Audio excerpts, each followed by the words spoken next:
Oi gente, tudo bem? Meu nome é José, esse aqui é o Guri dos Livros. No vídeo de hoje eu quero comentar com vocês sobre todos os livros que eu li nos primeiros 3 meses do ano. Então, os livros que eu consegui ler em janeiro, fevereiro e março. Não é uma quantidade tão imensa, mas pra mim foi muito bom, eu fiquei muito satisfeito com isso. Ano passado eu acho que eu li 16 livros o ano inteiro e até o momento eu consegui ler 7. Eu sei que tem 2 aqui que é meio roubada, porque um é bem pequenininho e o outro é um quadrinho. No entanto, mesmo se a gente considerar só os livros inteiros, estou muito satisfeito. Eu sei que tem pessoas que leem isso em uma semana, mas isso não é a minha realidade, acho que não é a realidade da maioria das pessoas. Quase todo mundo tem pouco tempo, as pessoas trabalham e a leitura é muito mais um hobby, é muito mais uma coisa assim do final do dia, talvez do final de semana, talvez uma coisa do início da manhã, do que você ficar o dia inteiro sentado no sofá lendo. Isso é bem improvável que aconteça com a maioria das pessoas e não acontece comigo, né? A leitura é muito mais uma coisa que eu consigo fazer um pouquinho à noite, às vezes no horário do almoço, às vezes no final de semana eu consigo ler um pouco mais, mas muitas vezes não, porque chega no final de semana tem coisas para fazer e acabo deixando a leitura porque tem outras coisas, outros interesses, outros afazeres. Então estou bem satisfeito com o número de leituras que eu consegui fazer até o momento. Não ligo muito pro número, por mais que eu tenha uma meta, não estou ligando muito pro número, estou mais me importando com gostar dessas leituras. Algumas são releituras, tem 3 releituras, as outras 4 são leituras que eu nunca tinha feito, 2 inclusive são de autores que eu não conhecia, tipo, nunca tinha lido nada deles. E também vou mostrar para vocês os 3 livros que eu tô lendo no momento. Na verdade são 4, mas um deles eu esqueci de pegar, então vai ficar só esses 3. E esse outro eu também já comentei várias vezes. Antes de começar o vídeo, só gostaria de pedir para vocês, caso vocês não sejam inscritos aqui no canal, pudessem se inscrever, deixar aqui embaixo suas leituras atuais, quais são os planos que vocês têm de leitura para esse ano. Também me sigam lá no Instagram, que é @guridosLivros, deixem sua curtida aqui no vídeo. E se forem comprar qualquer um desses livros ou qualquer outra coisa que a Amazon venda, não esqueçam de usar meu link, comprando por ele eu recebo uma pequena comissão. O valor não muda em nada para vocês e assim vocês apoiam meu trabalho aqui no YouTube. Eu tô bem feliz com as leituras que eu acabei fazendo. Quase todos são livros de ficção, mas tem 2 que são livros assim mais técnicos. Eu vou começar com eles, por mais que eu não lembre tanto, e vocês vão perceber que muitos dos livros eu já não tenho tantos detalhes tão frescos na cabeça, porque minha cabeça é assim, eu leio, gosto muito do livro e eu só guardo essa informação, gostei. Agora, muitas informações além disso, muitas vezes não ficam. No entanto, vamos lá com esses livros que talvez sejam um pouco mais técnicos, que eu lembro de algumas coisinhas assim pontuais. Eu li A Geração Ansiosa, ele é publicado aqui no país pela Companhia das Letras, é um livro do Jonathan Haidt, se eu não me engano é assim que fala o sobrenome dele, e ele tem 436 páginas. No entanto, tem um pedaço considerável de notas bibliográficas, eu acho que dá umas 80 páginas, uma coisa assim. Começa aqui na 337 e vai até a 436, então esse pedaço inteiro, quase 100 páginas, de agradecimentos e bibliografia. É um livro interessante, ele vai expor a tese de que toda essa conectividade que a gente tem o tempo inteiro, que a gente está sempre ligado na internet, recebe notificação de tudo, sabe tudo por meio da internet e que a gente meio que não consegue se desassociar disso, só de você ficar longe do telefone, tem pessoas que têm problemas de ansiedade, está causando graves problemas na nova geração, porque eles têm sido criados desde muito pequenos, ligados nos telefones, coisas que não aconteceram com a minha geração e nem com a geração anterior, mas que pessoas hoje em dia que têm, sei lá, seus 18, 20 anos, eles basicamente existem desde que tinha telefone, ou os telefones e os tablets e a internet em casa estavam à disposição de uma forma muito simples desde que eles eram muito pequenos. E isso tem prejudicado no desenvolvimento de relações, e isso acho que é uma coisa muito clara, mas é muito interessante ver como é que o autor desenvolve toda essa teoria.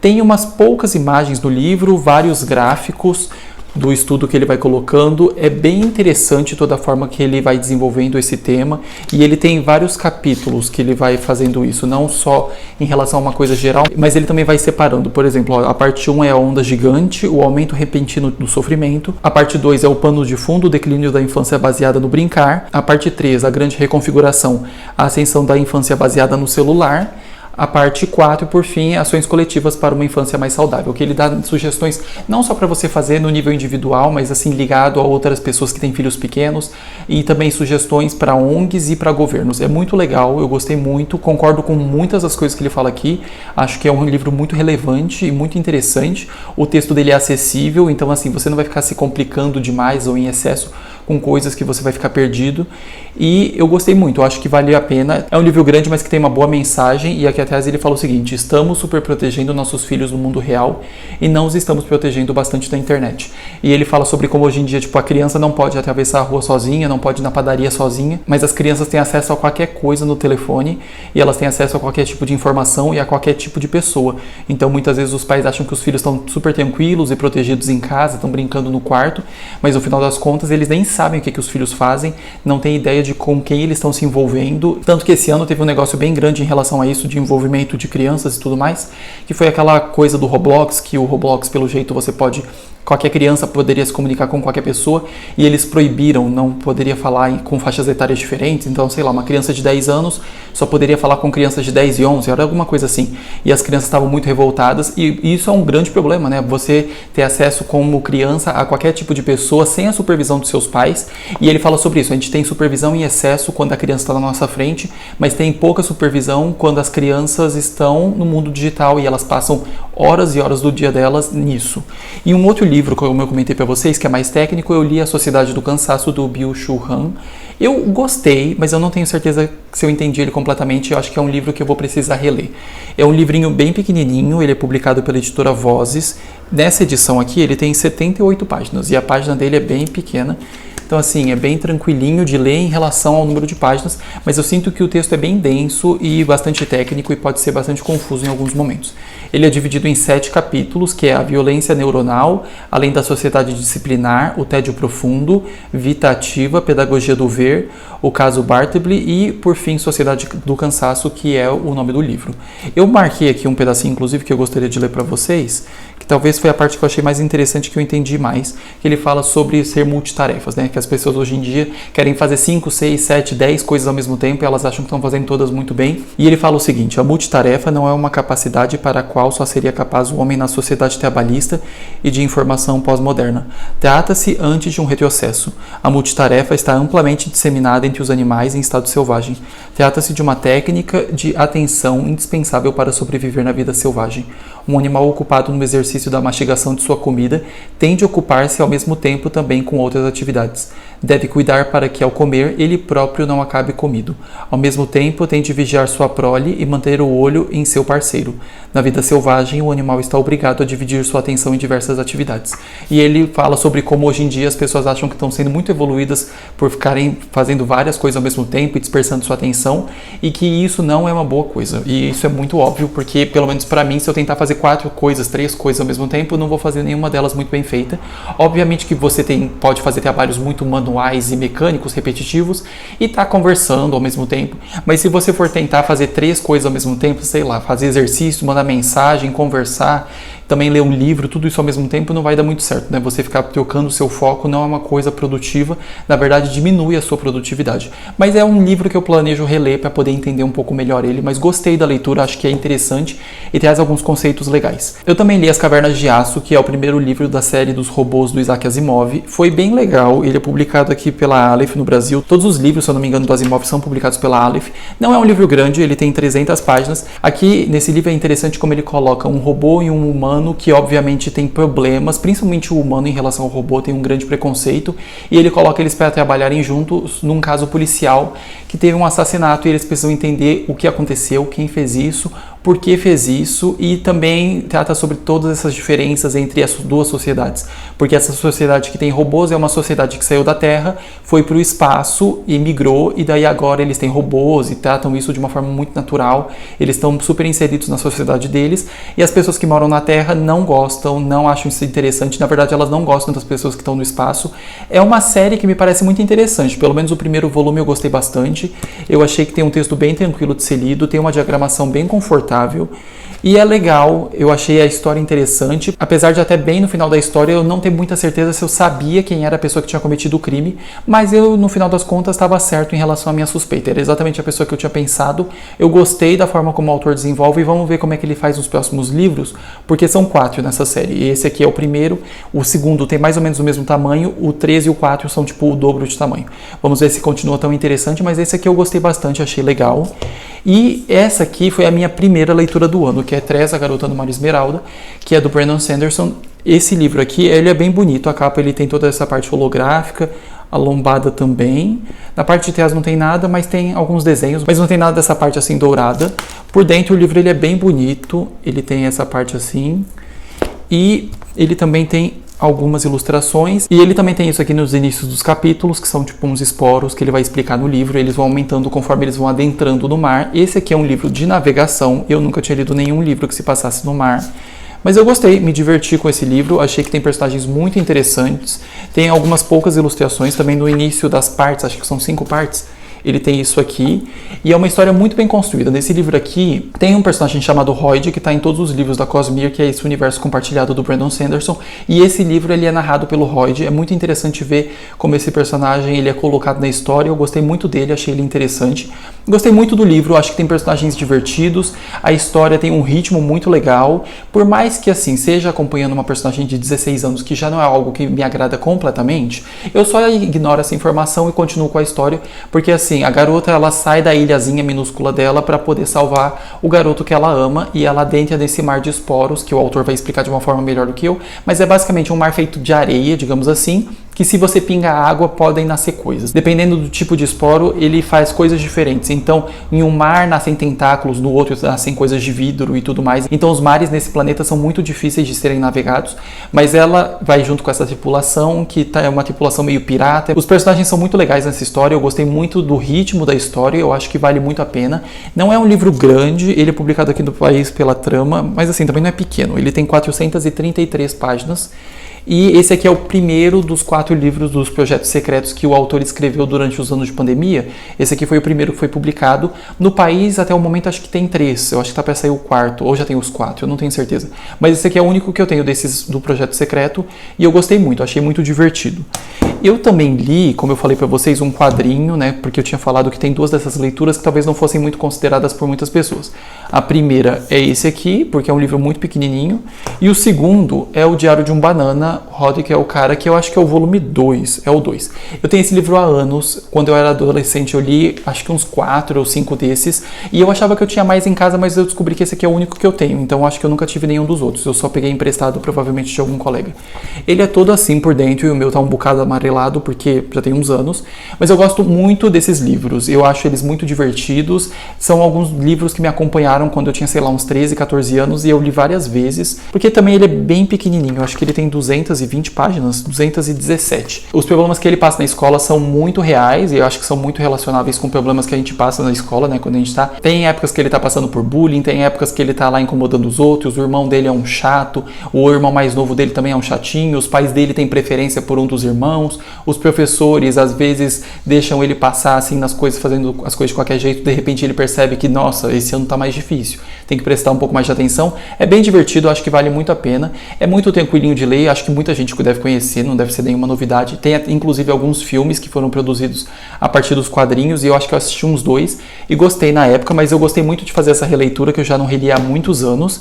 Também reli O Morro dos Ventos Uivantes, esse aqui não preciso comentar muito, mas é um livro muito bom, eu acho muito interessante. Eu demorei muito para conseguir ler a primeira vez, eu acho que eu testei umas 3 ou 4 vezes até conseguir realmente engatar na leitura. A edição fez muita diferença para mim, a edição que eu tinha não estava funcionando muito, mas talvez tenha sido a época, nem é tanto a edição, nunca vou saber, mas dessa edição aqui funcionou, que é uma edição de bolsa da Zahari, eles inclusive têm uma edição maior que é comentada, não sei se é ilustrada, mas eu sei que ela é comentada, que tem algumas notas que podem ajudar no entendimento do texto, mas eu gostei muito de fazer essa releitura sobre essa família que é extremamente disfuncional, tem muitos problemas, essa história que muitas pessoas idealizam como uma história de amor, e que na minha concepção é só uma história de obsessão compulsiva, mas é muito interessante ver como toda essa parte da vingança que o Heathcliff vai fazendo com a família, depois de tudo que eles fizeram com ele, ele vai lá se vingar da família, e que isso acaba com a família, né? É a grande degradação por meio da vingança de tudo. Ele faz coisas completamente absurdas, inclusive com as pessoas que ele diz gostar. É muito interessante a escrita da autora, eu acho que é isso que faz o livro ser tão interessante, a escrita da autora, porque ela tem uma escrita muito bonita, e acho que vale a pena a leitura se vocês nunca leram. O filme não tenho nenhum interesse em assistir, jamais assistirei. No entanto, o livro eu recomendo muito. E, por fim, a minha última leitura, que também é uma releitura, eu inclusive fiz um vídeo falando desse livro. Se vocês não assistiram, por favor, vão lá assistir. Acho que ficou legalzinho, eu fiz um comparativo entre o livro e o filme. Eu gostei muito dos dois, acho que está muito bem feito. Se o filme ainda estiver em cartaz quando esse vídeo sair, e se vocês ainda não tiverem assistido o filme, vão lá assistir, acho que vale muito a pena, e eu tô falando de Devoradores de Estrelas. É um livro de ficção científica, e só por ser ficção científica, acho que tem muitas pessoas que já ficam tipo, não tem interesse, ou não gostaria de ler, acham que vai ser difícil. Vale muito, muito a pena. Nesse livro aqui a gente vai acompanhar um astronauta que acorda em uma nave e não sabe nem onde está, muito menos o que está fazendo, não sabe nem quem ele é, e vai ter que relembrar de tudo para poder fazer a suposta missão ou o que quer que ele esteja fazendo ali dentro daquela nave. É muito legal, legal ver como a história se desenvolve, e o grande trunfo desse livro, na minha opinião, são os personagens. Tem personagens realmente interessantes, a gente vai ver também toda uma situação de amizade que vai se desenvolvendo, porque esse livro ele tem saltos temporais, então a gente vai acompanhar o astronauta na nave hoje, e a gente vai ver como é que era o passado dele para poder saber como é que ele foi parar ali. Os personagens são muito legais, tem algumas partes com explicações químicas e físicas, mas assim, só continua, não se assuste. Eu acho que é um livro acessível por causa do vocabulário. Talvez essa parte das explicações pode dificultar um pouco, mas o vocabulário do livro é bastante acessível. Gostei muito de fazer a leitura a primeira vez e gostei muito de reler esse livro, porque eu percebi que eu tinha esquecido muito da história e da trama. Lembrava de alguns pontos principais, mas não lembrava da história como um todo. O filme é muito fiel ao livro, eu acho que vale também muito a pena. Esse livro, inclusive, ele é publicado aqui no país pela Suma e tem 422 páginas. As páginas são um pouco maiores, mas acho que tem uma diagramação bem confortável e vale bastante a pena. Gostei muito de ler e muito de reler esse livro, e com certeza, assim, se não fosse uma releitura, entraria nos meus favoritos do ano. Mas eu vou tentar esse ano fazer uma listagem, quando chegar ao final do ano e quando for fazer esse tipo de lista, de pegar só livros que eu li pela primeira vez, porque aparentemente vou acabar fazendo várias releituras esse ano. Estou terminando, não falta muito, esse livro que é o Ato Criativo. Estou na página 218, agora falando das leituras que eu estou fazendo no momento, né? Estou na página 218 de 284 páginas, não falta muito. Esse livro aqui é basicamente uma coleção de textos falando sobre criatividade, sobre como muitas vezes as pessoas acham que tem uma fórmula e que muitas vezes as pessoas também acham que não tem fórmula nenhuma, é só quando vem inspiração. Então ele dá várias ideias de como melhorar. Então, se você gostaria, sei lá, de escrever um texto e você acha que você precisa ter sempre uma fórmula corretinha e tudo mais, ele coloca opções, digamos assim. Não sei, é difícil de explicar esse livro, porque são textos que eles se conectam entre si, mas que cada um deles traz algo novo, mas é muito interessante, eu tenho gostado de ler esse livro, tenho marcado algumas frases que eu gostei, tem uma inclusive que eu gostaria de ler para vocês, que é o seguinte: se tentarmos 10 experimentos e nenhum deles der certo, temos algumas alternativas para definir o insucesso. Podemos levar para o lado pessoal, pensar que somos um fracasso e questionar nossa capacidade de resolver o problema. Ou podemos reconhecer que eliminamos 10 maneiras que não funcionaram e assim estaremos muito mais perto da solução. Para o artista cujo trabalho é testar possibilidades, o sucesso pode ser tanto eliminar uma solução quanto encontrar uma que dê certo. E é nesse estilo que vai o livro, ele coloca vários textos assim, tem sido legal, eu gostei bastante até agora da leitura. Não sinto que é um livro que tem muito como se resumir ele, além de falar sobre um livro que trata sobre criatividade de várias formas e de várias maneiras de você conseguir obter resultados por meio da sua criatividade. Não exatamente como se fosse um manual, mas com várias dicas do que ele acha que você poderia fazer. E eu tenho gostado desse aqui. Eu também estou relendo, mas estou relendo assim, tá parada essa leitura, estou na página 100. Uma questão de química, eu gostei muito quando eu li pela primeira vez, estou para terminar essa série, que eu não consigo terminar, não peguei mais para assistir, mas vou planejar assim, nos próximos 2 meses, provavelmente eu acredito que eu devo conseguir, porque tem umas outras leituras que eu quero fazer no momento. Mas eu espero que assim, até maio, consiga terminar a releitura desse aqui, que é um livro que a gente vai acompanhar uma mulher que é uma cientista na década de 50, ela trabalha em um laboratório que todas as mulheres ali são secretárias, menos ela. Ela é uma técnica do laboratório, mas na verdade ela deveria ser muito mais do que isso. Só que como ela é mulher, ela é colocada ali para ser uma técnica que na verdade ela é a pessoa que vai passar o café, pegar as cópias, esse tipo de coisa. Então é interessante ver toda a situação que ela vai passando, porque a gente sabe que no momento atual ela é a apresentadora de um programa de culinária e a gente não sabe como é que isso foi acontecer. Ela conhece um homem, ela tem uma filha, a gente não sabe o que aconteceu, se eles casaram, se ela teve uma filha com esse homem.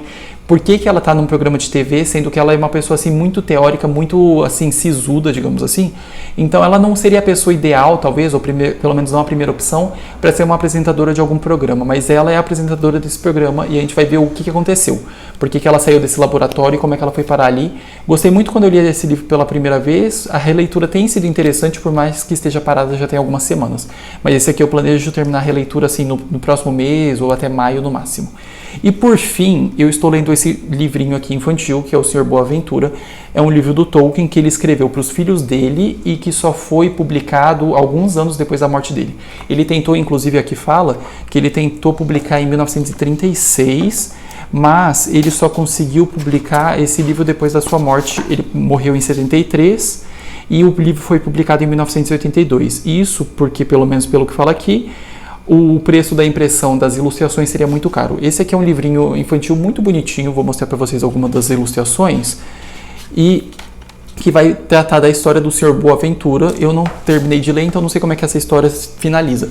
Mas que ele sai um dia para comprar um carro, lá ele deixa sua bicicleta como meio de pagamento, porque ele não tem nenhum dinheiro com ele. Ele pede um carro todo amarelo, daí depois os ursos que estão no meio da floresta roubam o carro dele, daí ele sai correndo. É assim, uma história bem infantil, mas muito bonitinha. Eu comprei esse livro para os filhos da minha prima. Daí quando o livro chegou, eu abri ele para dar uma olhada e pensei, ixi, eu não sei se eles vão conseguir ler, se eles vão gostar, porque é um livro com alguns blocos de texto. Eu pensei, talvez é um livro com uma idade um pouco maior do que eles têm tipo 4 anos. Então eu peguei o livro para ler por causa desses blocões e tô gostando, tem sido muito bonitinho, tenho gostado. Acho que pode valer muito a pena para crianças pequenas, se vocês têm um sobrinho, um filho, um priminho, um irmão pequeno. Esse livrinho pode ser uma boa opção e estou gostando, espero conseguir terminar a leitura dele, inclusive hoje, porque faltam, sei lá, 20 páginas e são páginas bem pequenininhas. Eu acho que é isso, gente. Esses são os livros, então, que eu li no primeiro trimestre. Os livros que eu já consegui terminar e os que eu ainda estou fazendo a leitura. Espero que vocês tenham gostado desse vídeo. Se tiverem alguma sugestão de leitura, podem deixar aqui embaixo. Se forem comprar qualquer um desses livros ou qualquer outra coisa que a Amazon vende, não esqueçam de usar meu link. Comprando por ele, eu recebo uma pequena comissão, o valor não muda em nada para vocês. E até o vídeo da semana que vem.